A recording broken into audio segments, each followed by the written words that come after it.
পৃথিবী হচ্ছে বড় স্বার্থপর। কেমন জানো ও মা, দুটো ব্যাঙ, দুটো কি ব্যাঙ বিবাহ হয়েছে। তো বিবাহের পরে ওই পুরুষ ব্যাঙটা স্ত্রী ব্যাঙটাকে জিজ্ঞেস করছে। কি জিজ্ঞেস করছে জানো? কে কার, কে কার, কে কার, কে কার, কে কার, কে কার, কে কার, কে কার। ভালো প্রশ্ন করেছেন। এখন স্ত্রী ব্যাঙটা উত্তর দিচ্ছে। কি উত্তর দিচ্ছে? তুই মোর মুই তো, তুই মোর মুই তো, তুই মোর মুই তো। ব্যাঙ কোথায় থাকে? জলাশয়ের ধারে। সাপ কোথায় থাকে? জলাশয়ের আশেপাশে। সাপ শুনতে পেয়ে গেছে আরে একসঙ্গে দুটো গেলে একটা, দুটোর মধ্যে একটা হলেও তো পাবো। সাপটা চুপির সারে গিয়ে স্ত্রী পুরুষ ব্যাঙটাকে ধরে ফেলেছে। যেই না পুরুষ ব্যাঙটাকে ধরে ফেলেছে, পুরুষ ব্যাঙটা আবার জোরে জোরে চিৎকার করছে, কে কার, কে কার, কে কার, কে কার, কে কার, কে কার, কে কার। স্ত্রী ব্যাঙটা বলছে, কিছু দূরে ছুটে সরে গেছে, সরে গিয়ে বলছে, উত্তরটা কি হবে জানো? যে যার সে তার, যে যার সে তার, যে যার সে তার, নিতাই গৌর হরি হরি হরি হরি। যতক্ষণ তোমার ভালো সময় আছে, টাকা আছে, গাড়ি আছে, বাড়ি আছে, যৌবন আছে, কত বন্ধু চারিপাশে ঘুরে বেড়াবে, কত আত্মীয়, কত পরিজন, হ্যাঁ, আর যেই না বিপদে পড়বে কেউ নেই। তোমাকে ছাড়া আমি বাঁচবো না, বলে না? তোমার জন্য প্রাণ দিয়ে দেবো, তোমাকে ছাড়া বাঁচবো না। আরে মরে দেখা, তুই মর, যদি বেঁচে যাস আমি তো, না হলে তুই ভগবান। কেউ কারো নয় মা। যেদিন এই পৃথিবী ছেড়ে আমরা যাব, আমাদেরকে একাকেই যেতে হবে। আমাদের চিতারা যখন দাউ দাউ করে চলবে, কেউ ছুটে এসে চিতায় উঠে যাবে। তাই সংসারের মায়া কম করো। যাদের হাত ধরলে, অদ্ভুত একটা বিষয়, আপনি পিতার হাত ধরেছিলেন, সে হাত ছেড়ে চলে গেল। স্বামীর হাত ধরলেন, সেও ছেড়ে চলে গেল। আর পুত্রের হাত ধরার কথা বললেন না, সেটা ধরতেই চায়, সে অন্য কারো হাত ধরতে চায়, সে বাবা মায়ের হাত ধরতে চায়। তো আমরা তাদেরই হাতটা ধরতে চাই যারা আমাদের হাত ধরতে চায় না, কিন্তু যে আমাদের হাতটা ধরার জন্য হাতটা বাড়িয়ে রেখেছে, তার প্রতি আমরা হাতটা বাড়িয়ে দিই না। তার হাত ধরো, যার হাত একবার ধরে নিলে দুনিয়ায় কারো হাতের আশা করা লাগে না। বিশ্বাস তাকে করো যে বিশ্বাসের মর্যাদা দিতে পারে, তাকে করো না। যার নিজেরই জীবনের গ্যারান্টি নেই, সে আর তোমাকে কিসের গ্যারান্টি দেবে? চিন্তা নেই, আমি তো আছি। আরে তুই আমার চিন্তা কি করবি? তুই নিজে কদিন আছিস সেটা চিন্তা কর, তারপর আমার চিন্তা করবি। তার কথা ভাব, কারণ সে যদি কারো সহায় হয়ে যায়, এই চলতি কথা আছে না, মানুষে দিলে কুলোয় না, আর ভগবানে দিলে কুলোয়। তাই তার শরণাপন্ন হও। সে যদি কারো প্রতি একবার কৃপা দৃষ্টি বর্ষণ করে দেয়, এ জন্ম নয়, শত শত জন্ম তাকে আর চিন্তা করা লাগে। সারা রাত ঘুম পাচ্ছে মায়েদের, চোখগুলো ছোট ছোট হয়ে যাচ্ছে, তাও বলছে সারা রাত জেগে চন্দ্রাবলী শুধু ওই চরণ সেবা করছে মাধবের। একটাই ভাবনা, মাধব যদি আজ চলে যায় আমি আর পাবো না। যখন দেখলো চন্দ্রাবলী ঘুমোচ্ছে না, যোগমায়াকে স্মরণ করলো। কি করেছে মা? যোগমায়াকে স্মরণ করে মাধব বলছে, তুমি চন্দ্রাবলীকে ঘুম পাড়িয়ে দাও। ওই যে যোগমায়া, আমি বলেছি এখানেও আছে, অন্য মনস্ক হলেই ঘুম দেবে। ওই যোগমায়া কি করলেন? মায়া বলে চন্দ্রাবলীকে ঘুম পাড়িয়ে দিল। যেই না মাধবের চরণটা ছেড়ে দিয়ে চন্দ্রাবলী ঘুমিয়ে গেল, মাধব তাড়াতাড়ি করে ওই কুঞ্জ ছেড়ে বাইরে বেরিয়ে এসে দেখছে সর্বনাশ হয়ে গেছে। কি হয়েছে? গধূলি বেলায় মিলন হওয়ার কথা ছিল, আজকে গধূলি বেলা পেরিয়ে, সন্ধ্যা পেরিয়ে, রাত্রি পেরিয়ে প্রভাত হয়ে গেছে। একটা দিন কেটে গেল, রাধারানী বসে বসে কাঁদছে। ভাবুন সে কেমন ভক্ত। সারা রাত সন্ধ্যে থেকে বসে বসে সারা রাত কাঁদছে, সকাল হয়ে গেল এখনো মাধব যায় না। আর সারা রাত ক্রন্দন করে যখন মাধব এলো না, যা সেবার বস্তু সাজিয়েছিল রাধারানী, ধূপ দীপ চন্দন মালা যা ছিল সব ফেলে দিয়েছে। ফেলে দিয়ে মান করে বসেছে, বধুর লাগি বসে রইলাম, বধু এলো না, বধুর সঙ্গে আমি আর কথা বল্লভ। এখন মাধব কি করেছে? মাধব তো এখানে চিন্তা করছে যে রাধারানী কি করছে, রাধারানী কি করছে, রাধারানী কি করছে, মনে হয় মান করেছে, এই যে ভাবনা। তো রাধারানীর মনের কথা চিন্তা করে ভগবান ওই চন্দ্রাবলীর কুঞ্জ পরিত্যাগ করে ছুটতে ছুটতে রাধারানীর কুঞ্জে চলেছে। কেমন করে? হেতা চন্দ্রাবলী শোনে কুসুম কাননে, সুখেতে ছিলেন শ্যাম।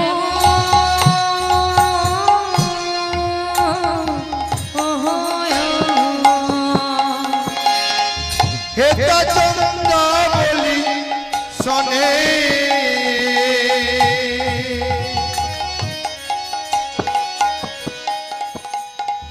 কুসুম কাননে,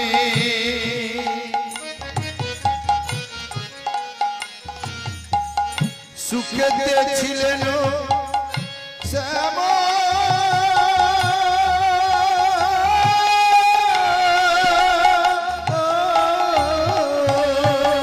আবার প্রভাতে উঠিয়া ধনিয়া ধনিয়া, নাগর আমার প্রভাতে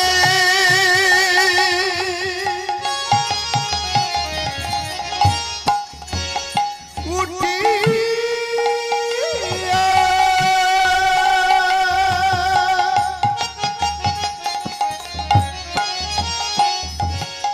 ঢোলিয়া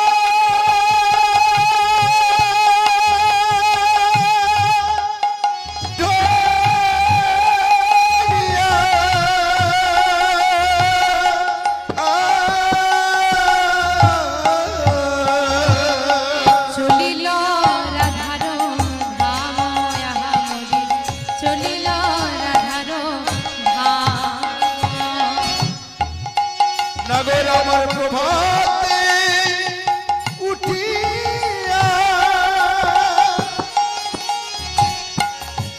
ওই না ঢোলিয়া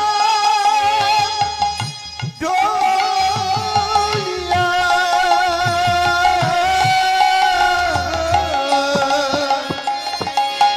চলিলে রাধারে ধাম মুরিরে, চলিলে রাধারে ধাম।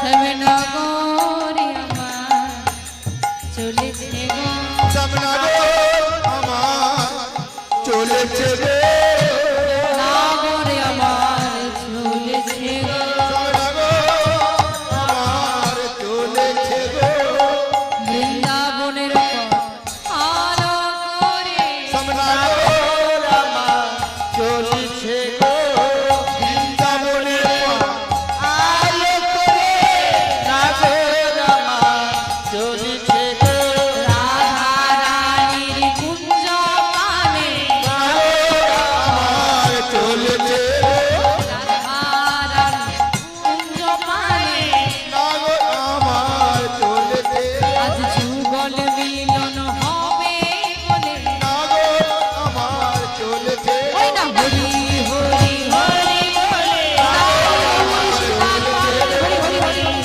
হরি বলে, নাগর আমার চলেছে, দেখো নাগর আমার চলেছে গো। শ্যামনগর ছুটতে ছুটতে সে রাধারানীর কুঞ্জে যেই না প্রবেশ করবে, রাধারানীর সখীরা ওই দ্বার ঘিরে দাঁড়িয়েছে। দাঁড়াও, কোথায় যাচ্ছ? কেন? বিনোদিনীর কাছে? না না, বিনোদিনী মান করেছে তোমাকে যেতে দেওয়া যাবে না। বিনোদিনী মান করেছে তোমার সঙ্গে কথা বলবে না। আচ্ছা একবার প্রবেশ তো করতে দাও, তারপরে দেখছি কথা বলে কিনা। বলছে না, প্রবেশ করতে দেব না, তোমার কাছে আমাদের প্রশ্ন আছে, আমাদের প্রশ্নের উত্তর দিয়ে উত্তীর্ণ হতে পারলে তবে প্রবেশ করতে দেবে। তা কি প্রশ্ন? অমাধব বলো বলো বলো। তোমার পরনে পীতাম্বর থাকে, আজকে নীলাম্বর পড়েছে। আবার দেখেছো তোমার গলায় ফুলের মালা থাকে, বনমালা পড়েছে। ললাটে চন্দনের সেবা থাকে, আজকে সিঁদুরের ফোঁটা পড়েছে। এর উত্তর দাও। বলো, তোমার গলায় তো ফুলের মালা থাকে, বনমালাটা আজকে কেন পড়েছো? এখন মা বনমালাটা কে দিয়েছে? চন্দ্রাবলী। সত্যি কথা বলা যাবে? সত্যি কথা বলা যাবে? বলা যাবে না? আমার সত্যি বলা যাবে? বলা যাবে না? তাহলে কি করতে হবে? মায়েরা শেখাচ্ছে মিথ্যে বল। এখন মাধব চিন্তা করছে সত্যি বললে কপালে কষ্ট আছে, মিথ্যে দিয়ে কাজ চালাতে হবে। আসলে প্রতিদিন তো ফুলের মালা পরি, তা একই মালা কি প্রতিদিন ভালো লাগে? তাই বনমালা পরেছি। কেন ভালো লাগছে না? খুব সুন্দর লাগছে। আচ্ছা না গো, ললাটে, ললাটে মানে কপালে সেবা থাকে, সেবা মানে চন্দনের সেবা করা থাকে। আজকে সিঁদুরের ফোঁটা কেন? বলে কালী নিশিতে গৌরী পূজা করেছি তাই পড়েছি। বাবা, আচ্ছা তাই যদি হয় মাধব, তোমার পরনের পীতাম্বর ছেড়ে নীলাম্বর কি করে এলো? পীতাম্বর মানে পীত বর্ণের বসন। পীত বর্ণ মানে কোন রং? বর্ণ মানে রং, তাহলে পীত বর্ণ মানে কোন রং? মাধব কি রঙের বসন করে আছে? কি রং? জোরে বলো। হলুদ। তাহলে পীতাম্বর মানে হলুদ, পীত বর্ণ মানে হলুদ রং। তাহলে মাধব কি রঙের বসন পরে? হলুদ। আজকে পড়েছে কি? নীলাম্বর। নীলাম্বর মানে নীল। মাধব বলছে আসলে কি জানো, নীল রঙের বসন কে পরে? দাদা বলরাম। বলে বসনটা আমার দাদা। বলে সত্যি করে বলো।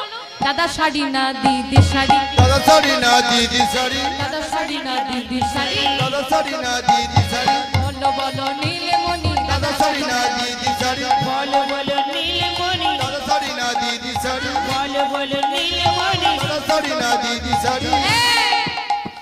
বাবা, কৃষ্ণের দাদা আছে? কৃষ্ণের দাদা আছে? কি নাম? বলরাম। কৃষ্ণের দিদি আছে? নেই। বলে আমার তো দিদি নেই, দিদির শাড়ি কোথা থেকে আনবে? বলে সত্যি বলো বসন টাকার? বলে আমার দাদার। বলে বসন যদি তোমার দাদার হয় এবার বলো দাদার নাম কি? চন্দ্রাবলী। দাদার নাম কি চন্দ্রাবলী? দাদার নাম কি চন্দ্রাবলী? তোমার দাদার নাম কি চন্দ্রাবলী? বসনে লেখা চন্দ্রাবলী, দাদার নাম কি চন্দ্রাবলী? বসনে লেখা তোমার চন্দ্রাবলী, দাদার নাম কি চন্দ্রাবলী? বসনে লেখা চন্দ্রাবলী। দাদার নাম কি চন্দ্রাবলী? মাধব বলো বলো বলো, বসন যদি তোমার দাদার হয়, ওই দেখো বসনের পারে চন্দ্রাবলীর নাম লেখা আছে। যার বসন তার নাম, তার মানে তোমার দাদার নাম চন্দ্রাবলী। কি গো মার, উত্তর করা যাবে? নতমস্তকে গোবিন্দ আমার দাঁড়িয়ে আছে আর বলছে ক্ষমা করে দাও। সখীরা একে অপরকে ডাকছে আর বলছে দেখ দেখ দেখ দেখ, নাগর আমার হার মেনেছে, নাগর আমার হার মেনেছে, নাগর আমার হার দেখো নাগর আমার হার মেনেছে, উত্তর প্রতি উত্তর দিতে নাগর আমার হার মেনেছে, উত্তর প্রতি উত্তর দিতে, নাগর আমার হার মেনেছে, উত্তর প্রতি উত্তর দিতে। নাগর আমার হার মেনেছে। নাগর হার মেনে নিয়েছে, নাগর হার মেনে নিয়েছে, নাগর হার মেনে নিয়েছে। মাধব এবার তোমাকে ফিরে যেতে হবে, প্রবেশ তো তোমার হবে না। একবার প্রবেশ করতে দাও। তোমরা নাইবা ক্ষমা করলে রাধারানী ক্ষমা করবে, একবার প্রবেশ করতে দাও। রাধারানী যদি আমাকে ক্ষমা না করে আমি চলে যাব। বেশ, দ্বার ছেড়ে দিয়েছে সখীরা, প্রবেশ করেছে প্রাণ গোবিন্দ। আর প্রাণ গোবিন্দ প্রবেশ করে দেখছে রাধারানী মান করে বসে আছে। কেমন করে? দক্ষিণে ঘোমটা টানা মান করে বসে আছে রাধা বিনোদিনী, আমার রাধা বিনোদিনী, মান করে বসে আছে আমার রাধা, রাধা বিনোদিনী। নিতাই আমার রাধা বিনোদিনী।